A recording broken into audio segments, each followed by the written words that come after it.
All right, let's go ahead and check out this Gotham Knights preview. I guess IGN first. Go check it out. Come to watch the show, Red Hood. Nah, I'm just here to kick your ass. As part of our visit to Warner Bros. Games Montreal, we got to see a lot of Gotham Knights being played, but we weren't able to go hands-on with the game ourselves, and that makes a traditional preview a little difficult. Without having had a controller in our hands, it's hard to say how combat, working through missions, or making gear choices feels. And with that in mind, this preview will be a little more structural. With the help of the game's developers, we'll walk you through how Gotham Knights is put together, revealing brand new information about the open world, how supervillains fold into the fabric of the wider game, the game's neat approach to a day-night cycle, and more.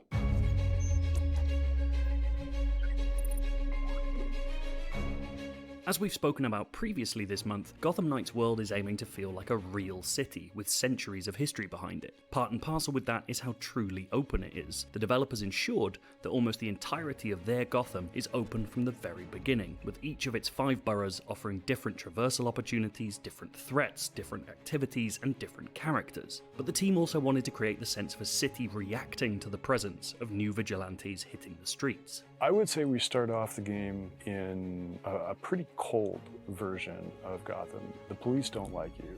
The citizens don't like you. And over time... Hold up. I kind of like where that's going because when it came to the other Arkham games, since this isn't really an Arkham game, Batman's established already. So, he's cool with the police. They let him walk in the Arkham Asylum like it's nothing. So to see that these guys, it kind of gives me that Spider-Man feeling of like how in Spider-Man when the Sable troops were there, as the criminals were also on the streets, like how the Sable troops will attack you and the criminals will attack you as well. So it's kind of giving me that feeling. I could be wrong though, but we can keep going. The tone evolves because you identify major threats to the city. You can find out to a certain extent what's going on beneath the surface in Gotham, and you gradually build the confidence of the citizens. Of course, some will always be on your side, and a group of citizens called the Watch act as an informant network for the Knights, offering up missions that will help stitch their parts of the city back together, all of which will see you head out into the darkness to help bring some light back to Gotham. As it turns out, Dark Knights in training like to come out. So this is the one thing I don't want from this game. And would you guys want me to play this on stream or no? Let me know that. But this is the one thing I don't want from this game is that I don't want all the characters to feel too similar. And I feel like that's what this game might run into when playing this. I just feel like a lot of the characters will be way too similar playing with them. Like they might have different gadgets for each one.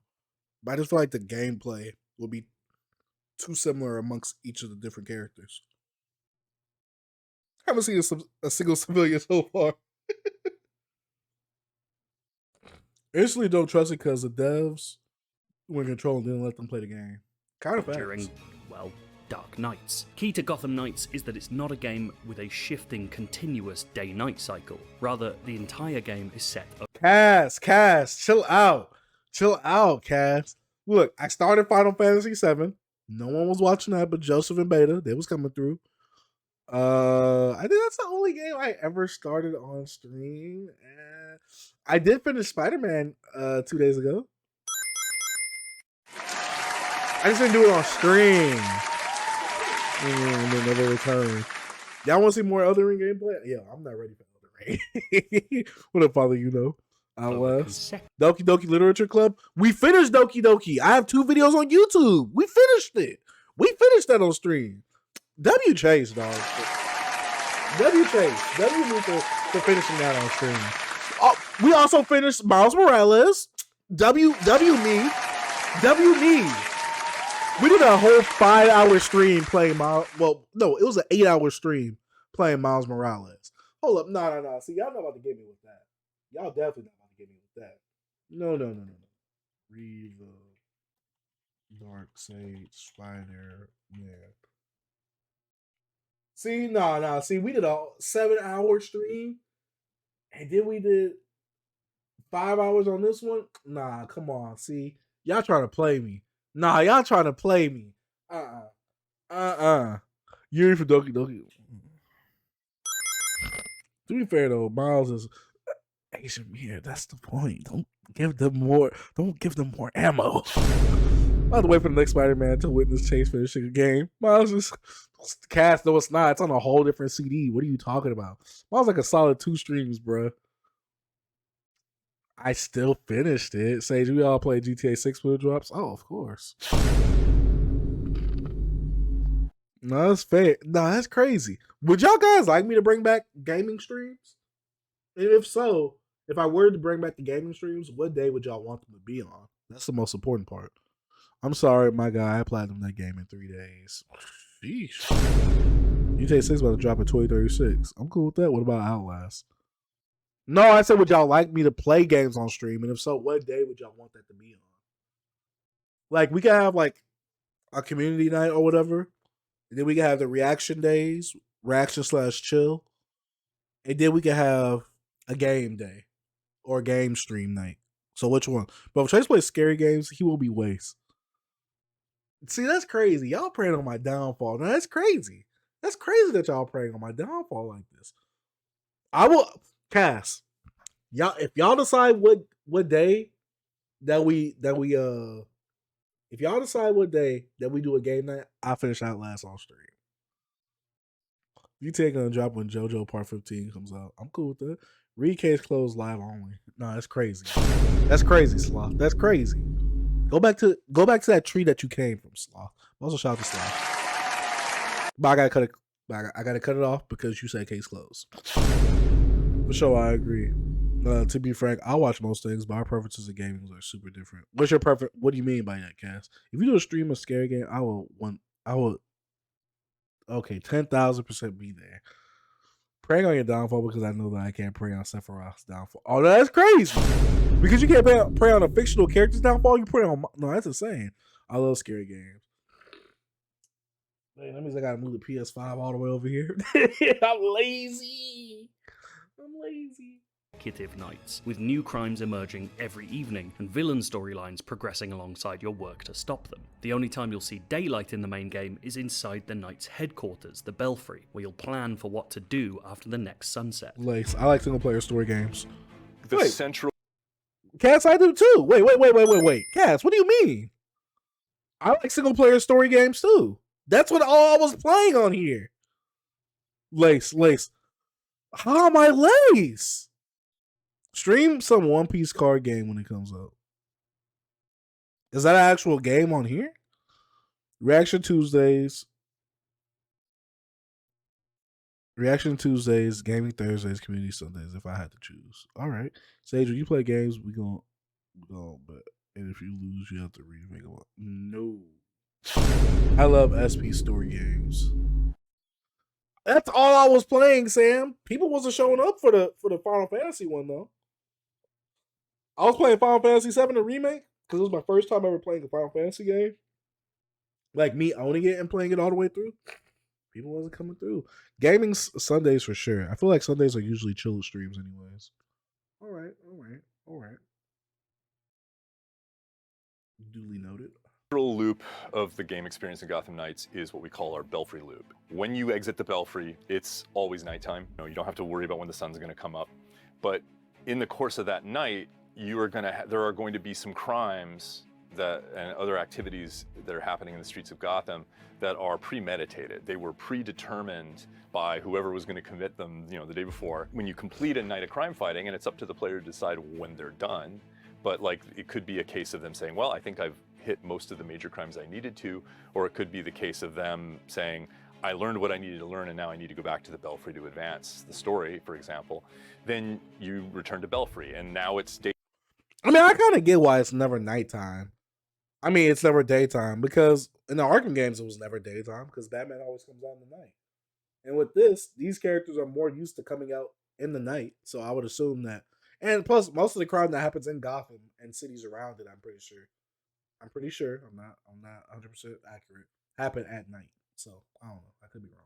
Daytime. Crimes in Gotham Knights come in many forms. They can range from procedurally generated muggings right up to entire gangs running complex operations. And the more you foil, the more you'll learn about crimes to come. We wanted this concept of information scarcity. So you need to find stuff out about the city night after night. You already have a kind of activity queue that you can be tracking and deciding, okay, I think that's going to be more important for me to take on. Maybe this is more interesting to me because it maps better to one of the challenges that I'm trying to complete. Or maybe this has direct impact on me finding. Why he built like that though? Why Reddit built like that? So there's a lot of different reasons why I play. By the way, Nightwing over Iron Man and Captain Unlike America. the game's checkpointed story missions, if you fail a crime, there's no opportunity to replay that exact situation again. It's all part of the superhero learning process. Once you end a night, crimes are reset. That night is over. The crimes that you didn't solve continued unabated, and now you're in a situation where you can look at what's coming up for the next night. So maybe you've collected enough clues that you're going to know in advance. Oh, there's going to be a heist at the bank, or there's going to be an armored car robbery, or someone's going to try to break somebody out of prison. You know, in addition to that, there's a bunch of things you don't know about, right? There's all of the other crimes that haven't been revealed, and you can find out about them through patrolling. It's a system designed to keep offering new ideas without feeling inauthentic to how a real city might work. But of course, in a comic book city, not all crimes are created equal. Sometimes in your nightly patrols, you'll stumble across information that points to a much bigger, more recognizable threat. Did you miss? Nah, he told you to name. He told you to name three Nightwing comics. You said no. You're me. Oh man.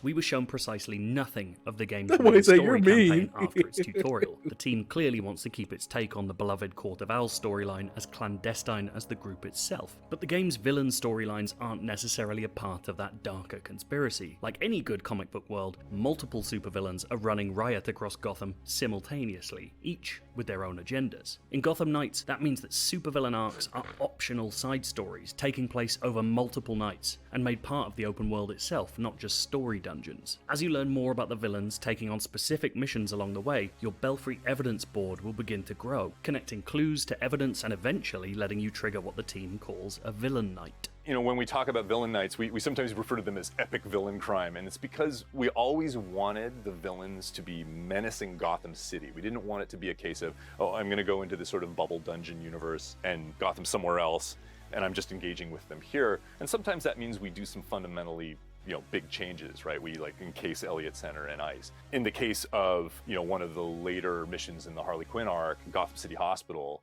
is going to be, you know, invaded and is going to be thrown into chaos. While it's very possible that these optional arcs could illuminate the main storyline somehow, the impression we got is that these standalone villains are there to enrich the sense of Gotham as a true comic book city with multiple threats to stave off at one time. And that applies to the town's gangs as well. As we've talked about before, Gotham Knights factions aren't just goons for a supervillain, although they certainly can be. Instead, from the way he's describing it, it sounds dope, but from the gameplay I'm being shown right now, it's not doing anything for me.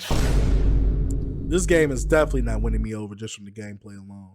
Him explaining it sounds dope, but man, I think I'm a buy it still. But man, he's not really interesting me in really like tearing this up. Ever heard any of the Knight's voices yet? Kind of facts. they populate the city themselves, causing various flavors of mayhem depending on their affiliation. So far, we've seen the Freaks and the Regulators, and some of our footage has made mention of Red Hood's hatred for the mob. Hey look, more scumbag looking for a beat.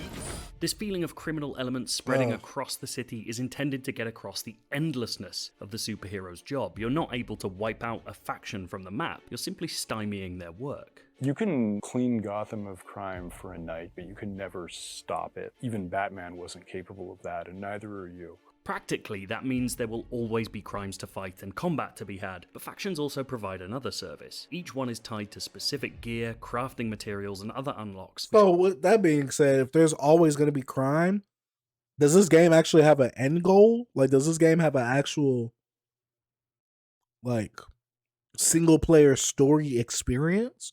Or is this more based off of online events that are happening that will trigger some of these things and, you know, after certain days pass online, if this game is connected to the internet, will newer things or newer events happen in this game? I'm very curious as to how that's going to happen. I got to see. He got them super knees. Okay, bro, Lily dropped down 7 stories and just landed on some guy. Oh, yeah, I would have been done for if that was me. hardcore which you'll use Avengers to game beef up vibes. your heroes. We've covered Gotham Knights' many superhero suits previously, but that was very much from the cosmetic angle. From a more gameplay-driven angle, players will be able to craft gear that alters their hero's armor, melee, and ranged items, offering stat boosts and elemental damage changes. Crafting that gear comes down to two things: having the blueprint and the materials to make it. All of the gear is created through crafting. There are flavors of gear, and it applies in slightly different ways to suits and melee weapons and ranged weapons, but what they kind of have in common is this focus.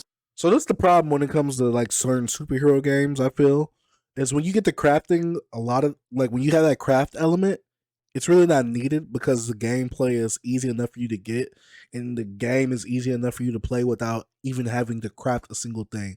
I feel like most people who are going to craft are probably going to do it for cosmetic reasons, or they're going to find some type of broken, cheap way to craft and get super powerful armor to where they can just start one-hitting everybody around them. I don't know. That's just my opinion, though. On these elemental damage types: cryogenic, freezing damage, thermal damage, electrical damage, poison, stun, these kinds of things. And those interactions should become doubly interesting by introducing another player into the world. From day one, the Gotham Knights team has made clear that its take on two-player co-op is completely untethered, meaning one player can theoretically explore another's world without ever having to meet them. Anytime you're playing in Gotham City as opposed to inside a story dungeon as part of one of the beats of the main mystery of the storyline, you're untethered. It also provides the most organic kind of superhero meetup opportunity where you think your buddy is with you and then he disappears for a while because he got distracted by something and you found a collectible. And then a second later you look up on a rooftop and a Batarang comes out of nowhere and here's Batgirl and she's here to help you stop a crime. Of course, this could throw up issues of how progression works for players and how players at different parts of the story can interact. The solution is elegantly unfussy. Characters of different levels will scale so that they somewhat match, enemies will also scale to the player's levels, and most importantly, progression matters to the host and the guest. When you're in Gotham, the host is their story, but 100% of your hero progression is your own. And then once you return to your own Gotham, time essentially restarts in your own story. If you completed a major story beat, a villain arc, dungeon against the Court of Owls while playing with a friend, when you get to that part in your own story, the game will ask you, do you want to play it again? Or do you want to just kind of say, you did this part in some other universe and we'll just fast forward you through it. But despite watching hours I like that. I like that. of the game being played live, there was a lot we weren't allowed to see. The game's main story missions are still a mystery to us, even down to how they're unlocked or displayed on Kind of facts, Asian man. Kind of facts. the map. More intriguingly, the team repeatedly made reference to an endgame for Gotham Knights, but steadfastly refused to talk about it. Given the game's action RPG structure, it wouldn't be hugely surprising to find that it included an MMO-style raid of some kind, or with See, I was saying something how it was tied to being connected to the internet and having events like that come throughout. I said something about that. the focus on the open world as an evolving space, if Gotham itself was materially transformed by the effects of the Court of Owls. We just don't know right now. But the biggest outlier for us is in how the game feels to play for an extended period of time. Combat certainly looks interesting, perhaps a tad heavier than the Arkham. It doesn't look engaging. That's the thing. With the Arkham style, the free flow combat, I feel like it was perfect. It was so perfect. It could. I feel like it should have had a little bit more challenges thrown in there, but to me, it was perfect. Like Spider-Man's combat, obviously coming from Arkham, the Arkham style, perfect to me. Even though Spider-Man's is a lot more easier than Batman's to me. But man, this game looks a bit sluggish at times. It just doesn't look as interesting. Like I just feel like I could just beat up on everybody. Or if you're someone like Red Hood, you could just probably shoot people from a distance and, end things easily right there. Series it will be compared to, and with a much bigger focus on using special abilities you've earned along the way. Getting around the city, whether by parkour, grappling hook, bike, fast travel paradrops, or the hero's unlockable abilities, feels like a genuinely fun first affair I don't like that. as well. But Gotham Knights will live and die on how these things string together, and how those smaller moments make its larger structure, those nights of patrols, crime fighting, and clue gathering, feel as compulsive as the team hopes for. There's no doubting the enthusiasm and belief at the studio, but this game will be made by how it feels once it's finally allowed to be in our hands. This marks the end of our month of IGN First content, but if you want to go all the way back to the start, we've got 16 minutes. I'm still buying it. Still buying it. This is gonna be a 4 out of 10. Sam. Court of Owls and Scott Snyder's comic was amazing. I'm excited to have a game focused on them. Bruce will create a milk filled better. Wait till Homelander catches Bruce and he can't use kryptonite as a cop. Fuck, every time a story driven game brings in multiplayer, the story itself suffers. Kind of same, Joseph. All right, folks, it's almost 7 a.m. and I'm dead. Have a good one, y'all. All right, Cass, thank you for coming through. Highly appreciate that, my boy. Get you some rest. I know you be working a lot. I don't see the other 3 nights look fun. Red Hood gameplay looks so sluggish and boring. I gotta see. Let's read the comments after. All right, let's read the comments. This not being tethered sounds so fun. One friend can have half of Gotham and the other friend have another, like it's their territory. They can fight crimes and come together for bigger stuff. Sounds so amazing. That does sound interesting. I will say that. That part does sound interesting. But I'm in your story doing all this stuff. So I wonder how that really affects the overall gameplay in terms of the story missions that we have to play later on. This should have been the first feature. It actually highlights the things that make the game interesting. Yeah, him talking about it maybe, but gameplay wise, there was nothing that interested me here. This game would benefit from a demo. I feel like the demo wouldn't give enough for what the game really is. Me personally, you actually have to put in work to discover and stop crimes. They don't just put it on the map for you with no explanation. That's cool. I agree. They should have released this info way earlier. The video got me hyped again for the game. Can't wait to play it. The premise is so juicy, like literally stepping into the shoes of the Bat Family, fighting crime and gathering intel in an organic way is beautiful. Definitely more interested now. Honestly, it looks really fun and co-op is done well. I'm not expecting game of the year, but it looks fun for sure. I will say that it does definitely look fun. Me and Sam need to do a few rounds on that and then play the game. Story, graphics, and villains all look amazing, but the combat, that's the big question. Graphics are I think for what Arkham Knight did for the graphics on the PS4 back then, how it looked, to me, Arkham Knight is one of the best looking games I've ever played on console. So, I don't know if this one really has great graphics to me. Honestly, this seems extremely cool. They should have led with this info. I'm actually excited now. Bro, what the heck? The game sounds amazing if they execute it right. It's like a real world like crime fighting game. If you fail, you don't get to repeat. Bro, that's actually sick. Oh wait, I didn't hear that. I don't remember that part, but that's actually dope. Getting it on sale if it turns out to be good. Yes, Sam. Chase, Chase, you get it for PS5. I will too. We could co-op. Arkham City at the time was best graphics out. Facts. I mean, I'm gonna get it for PS5, Sam. I'm gonna definitely get it for PS5. So yeah, I might need to put a little pre-order in tomorrow. You know what? I'm gonna put a little pre-order in tomorrow. I'm gonna put a pre-order in for this. I recently pre-ordered Sonic Frontiers because if you go to GameStop or Best Buy, you could pre-order Sonic and get the Steelbook.